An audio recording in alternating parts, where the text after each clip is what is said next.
Drones అనేవి మానవ జీవితాలకి పూర్తి స్థాయిలో వచ్చేస్తున్నాయి. కొన్ని డ్రోన్స్ మంచికి వాడుతుంటే మరికొన్ని రోగ్ డ్రోన్స్ కూడా తయారయ్యాయి. ముఖ్యంగా మెడిసిన్స్ డెలివరీ చేయడానికి ఇలాంటి వాటికి డ్రోన్స్ వాడుతున్నారు. అదేవిధంగా నార్కోటిక్స్ అంటే బ్యాడ్ రీజన్స్ కూడా డ్రోన్స్ వాడుతున్నారు అనమాట. ఏదైతే బ్యాడ్ రీజన్స్కి డ్రోన్స్ వాడుతున్నారో దాన్ని కౌంటర్ చేయడానికి యాంటీ డ్రోన్ సిస్టమ్స్ కూడా చాలా వచ్చేస్తాయి. మొట్టమొదటిసారిగా భారతదేశంలో పూర్తి స్థాయి mobile anti drone petrol vehicle అనేది వచ్చేస్తుంది అనమాట. హైదరాబాద్ చెందిన ఇంద్రజాల్ అనే డిఫెన్స్ మ్యానుఫ్యాక్చరింగ్ కంపెనీ వాళ్ళు ఫుల్లీ మొబైల్ భారతదేశంలోనే మొట్టమొదటిసారిగా మొబైల్ అనమాట, అంటే కదలికలతో కూడిన యాంటీ డ్రోన్ పెట్రోల్ వెహికల్ అనేది తయారు చేశారనమాట. దీని డెవలప్మెంట్ సపోర్ట్ అమెరికాకు చెందిన గ్రీనీ రోబోటిక్స్ వాళ్ళు ఇచ్చారు. మనం చూస్తే కనుక ఈ యాంటీ డ్రోన్ పెట్రోల్ వెహికల్ ఏదైతే ఉందో ఇది ఈ రోగ్ డ్రోన్స్ డిటెక్ట్ చేయగలదు, ట్రాక్ చేయగలదు, న్యూట్రలైజ్ చేయగలదు అనమాట. ముఖ్యంగా అర్బన్ ఏరియాస్ కావచ్చు, బార్డర్ రీజన్స్ కావచ్చు, ఇవన్నీ కూడా ఎప్పుడు కూడా 24/7 కంటిన్యూస్ ఆపరేషన్లో ఉండగలదు అనమాట. ఇది ఆల్ టెరెన్, రోడ్లు ఎలా ఉన్నా, ప్లేసెస్ ఎలా ఉన్నా, లేదా అక్కడున్న పరిస్థితులు ఎలా ఉన్నా సరే ఆల్ టెరెన్ ఒక టయోటా హైలక్స్ చాసిస్ ఈ వెహికల్ మీద ఇది గస్తీ కాస్తూ అంటే అటు ఇటు తిరుగుతూ పూర్తి స్థాయిలో ఆన్ ద మూవ్ ఆపరేషన్స్లో ఉంటుంది అనమాట.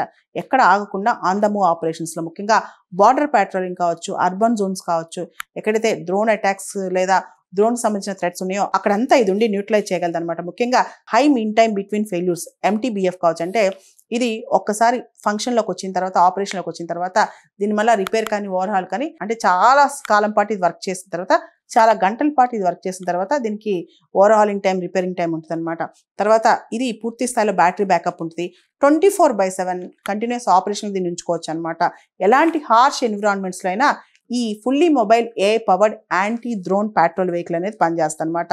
ఇది 10 కిలోమీటర్ల వరకు కూడా ఎయిర్ బార్న్ థ్రెట్స్ని ఐడెంటిఫై చేయగలదు.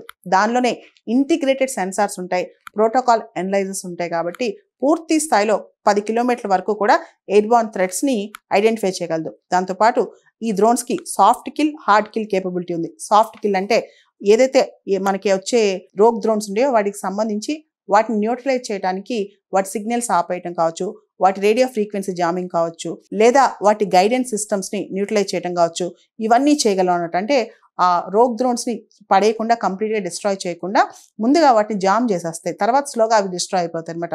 అలా కాకుండా ఇంకొక టెక్నిక్ కూడా ఉందన్నమాట దీనికి, అదే hard kill. Up to 2 kilometres hard kill కూడా చేయగలవు. ఏదైతే కంప్లీట్గా ప్రొజెక్టైల్స్ వాడి ఆ డ్రోన్స్ని డిస్ట్రాయ్ కూడా చేయగలం అనమాట.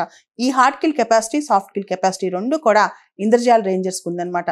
ఈ AI powered anti drone petrol vehicles ఏదైతే ఇంద్రజాల్ రేంజర్స్ ఉన్నాయో వీటిని గుజరాత్ రేంజ్లో ట్రయల్ కూడా నిర్వహించారనమాట. 6 రోజుల పాటు ట్రయల్ నిర్వహిస్తే 40 డ్రోన్స్ని డిటెక్ట్ చేసి డిస్ట్రాయ్ చేయగలిగాయి. వీటి శక్తి అంత ఉందన్నమాట. అంటే సీమ్లెస్ డిటెక్షన్ అండ్ న్యూట్రలైజేషన్లో కీలక పాత్ర పోషిస్తాయి యాంటీ డ్రోన్ పెట్రోల్ వెహికల్స్. దీనిలో ప్రత్యేకత ఏంటంటే భారతదేశం యొక్క మొట్టమొదటి ఫుల్లీ మొబైల్ పూర్తి స్థాయిలో కదులుతూ AI powered anti drone petrol vehicles అనమాట ఇవి.